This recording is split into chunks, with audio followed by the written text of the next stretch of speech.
President Biden being diagnosed with cancer, are you going to call your predecessor? I think it's very sad, actually. I'm surprised that it wasn't, the public wasn't notified a long time ago, because to get to stage 9, that's a long time. I just had my physical. You saw that. You saw the results of that particular test. I think that test is standard to pretty much anybody getting a physical, good physical.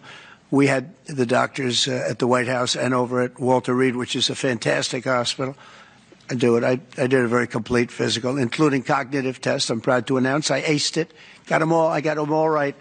You proud of me? Yes. Your husband would be proud of me for getting them all right. It's a little risk. If I didn't get them all right, these people would be after me. It would be not a good situation. But I think, frankly, anybody running for president should take a cognitive test. They say it's unconstitutional, but I would say in that particular case, having a cognitive test wouldn't be so bad. But when you take tests, medical, as a male, that test is very standard. I don't know if it's given to everybody, but it's given just about. And it takes a long time to get to that situation. Now, I think, to get to a stage 9, I think that if you take a look, it's the same doctor that said that Joe was cognitively fine. There was nothing wrong with him. Well, he said, if it's the same doctor, he said there was nothing wrong there, and that's being proven to be a sad situation. And the auto pen is becoming a very big deal. The auto pen is becoming a big deal because it seems like that maybe was the president who ever operated the auto pen.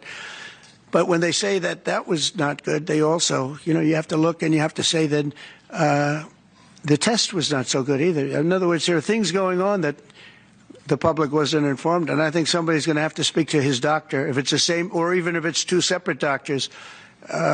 Why wasn't the cognitive ability, why wasn't that discussed? And I think the doctor said he's just fine, and it's turned out that's not so. It's very dangerous. Look, this is no longer politically correct. This is dangerous for our country. Look at the mess we're in. You're talking about all these questions on Ukraine and Russia that would have never happened. As an example, if I were president, it would have never happened. The other thing is you have to say, why did it take so long? I mean, this takes a long time. It can take years to get to this level of danger.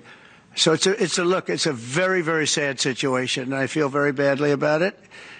And I think people should try and find out what happened, because I'll tell you, I don't know if it had anything to do with the hospital. Walter Reed is really good. They're some of the best doctors I've ever seen. I don't even know if they were involved, but a doctor was involved in each case. Maybe it was the same doctor, and somebody is not telling the facts. That's a big problem.